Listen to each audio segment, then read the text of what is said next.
अब इस टॉपिक में हम बात करने वाले हैं change in quantity supplied and change in supply. Change in quantity supplied और चेंज इन सप्लाई में क्या डिफरेंस है, इसके अंदर हम ये भी सीखेंगे। चेंज इन क्वांटिटी सप्लाइड में क्या होता है, extension of supply and contraction of supply.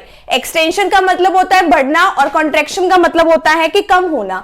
ठीक है, अब इसमें एक्सटेंशन का मतलब क्या बताया है कि बाकी बातें सेम रहने पे, अदर थिंग्स बीइंग इक्वल, बाकी सारी अन्य बातें समान रहने पर, ठीक है, व्हेन क्वांटिटीज जो सप्लाई की है, यानी कि जो क्वांटिटी ऑफ सप्लाई है वो क्या हो जाती है, या तो वो इंक्रीज होती है या वो डिक्रीज होती है। ये मैंने दोनों के उसमें लिख लिया, दोनों केसेस में।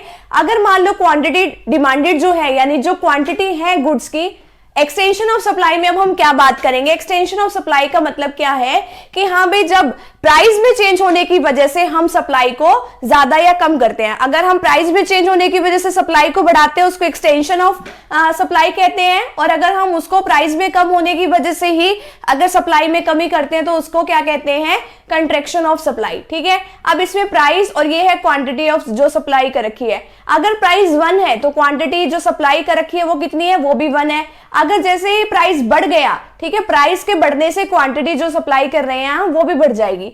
ठीक है, ये हम प्लॉट कर लेंगे, ये एक ग्राफ। अब ये y एक्सिस पे हमने प्राइस ले लिया है, OX एक्सिस पे हमने क्वांटिटी ले ली। अभी 1 to 5 तक यहां पर भी ले लेंगे, यहां तक भी प्लॉट कर लिया। अगर प्राइस 1 है, अगर प्राइस 1 है तो क्वांटिटी डिमांडेड भी कितनी है, 1। अगर प्राइस 5 हो गया बढ़कर तो क्वांटिटी डिमांडेड भी कितनी हो गई, 5। तो इन दोनों पॉइंट्स को मैच कर देंगे। ये क्या है, हमारी सप्लाई कर्व है। अब ये देखो, ये ऊपर की तरफ ये जा रहा है, ठीक है, तो ऊपर की तरफ एरो का निशान लगा देंगे हम। और इसमें क्या है कि जैसे ही प्राइस की वजह से ही, मतलब क्वांटिटी जो सप्लाई की है वो कम हो रही है। पहले प्राइस 5 था, क्वांटिटी जो सप्लाई की जा रही थी वो भी 5 थी। अब जैसे ही प्राइस कम हो गया वैसे ही हमने इसकी क्वांटिटी भी कम कर दी। ठीक है, तो इस तरीके से हम ये डायग्राम तो ये उसी तरीके से बनेगा, कर्व तो उसी तरीके से बनेगा। अब देखो, जैसे कि पहले प्राइस कितना था, 5 था, तो क्वांटिटी कितनी थी, ये भी हमारी 5 ही थी। आगे क्या है, जब प्राइस 1 हुआ तो ये क्वांटिटी भी कितनी हो गई, 1। तो इसको मैच कर देंगे। अब ये नीचे की तरफ शो कर रहा है, ये ऊपर की तरफ शो कर रहा था, ये नीचे की तरफ शो कर रहा है।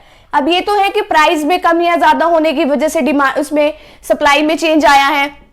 अब चेंज इन सप्लाई का मतलब क्या है, अब इसमें आता है कि प्राइस की वजह से कोई चेंज नहीं आया सप्लाई में, किसी और फैक्टर में चेंज आने की वजह से इसमें चेंज आता है।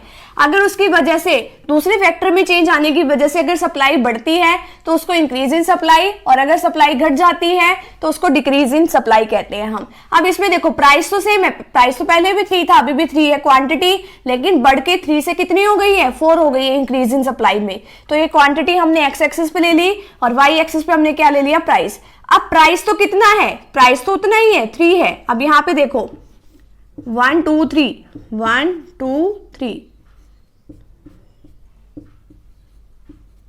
अब यहां पे देखो, इसमें क्या बता रखा है कि हाँ भाई हमारी जो है, अब पहले प्राइस कितना था, पहले प्राइस 3 था, और अब जो हमारी क्वांटिटी जो हम सप्लाई कर रहे थे वो भी 3 थी।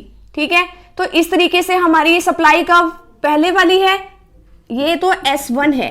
अब आगे क्या है, अभी भी प्राइस तो 3 ही है, लेकिन हमने क्वांटिटी कितनी बढ़ा दी है, 4 तक कर दी है। ठीक है, तो अब ये हमारा जो है अगला सप्लाई कर्व बन जाएगा, यानी कि इस तरफ शिफ्ट होगा। तो ये पहले वाला सप्लाई कर्व है S1 और ये अगले वाला है S2। ठीक है, पहले प्राइस 3 था, क्वांटिटी जो सप्लाई की जा रही थी वो भी 3 है।